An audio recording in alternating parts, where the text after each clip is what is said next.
Welcome to our mini blog. এটা হচ্ছে একটি গায়ে হলুদের থিম কেক। এখানে একটি পুডিং দেওয়া আছে কিছু অনেক বাদাম দিয়ে ঘন দুধ দিয়ে পায়েস রান্না করা। যেহেতু আমাদের কোনো হলুদ হয়নি তাই কিছু ডেকোরেশন করা হয়েছে। আছে আনার, আঙুর।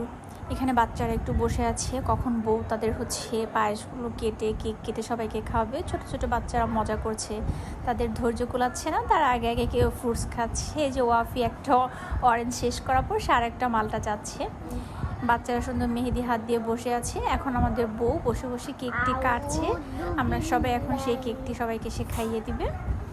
যে বউ সবাই অপেক্ষা করছে বউ কাকে আগে খাওয়াবে দেখার জন্য। যথারীতি বউ প্রথম কেকটি তুলে নিয়ে তারপর সে হচ্ছে তার সামনে যাকে পাচ্ছে তাকে তার সামনে আছে তার ছোট্ট একটি ভাতিজা, তাকে সে কেকটি খাইয়ে দিচ্ছে। তারপর তার ভাতিজিকে দিল, তার ছোট ভাইকে দিল, খালাতো ভাই আরাফ কেকটি খাচ্ছে। ওয়াফি তাকিয়ে দেখছে। এদিকে লুবনা ফুপি হচ্ছে সবগুলো কেক ছোট ছোট পিস করছে যেন বাকিরা সবাই খেতে পারে। এভাবে আমাদের একটু হলুদের আয়োজন খুব সুন্দরভাবে সমাপ্ত হয়ে গেল। আবরার চকলেট নেওয়ার জন্য ব্যস্ত হয়ে পড়ছে।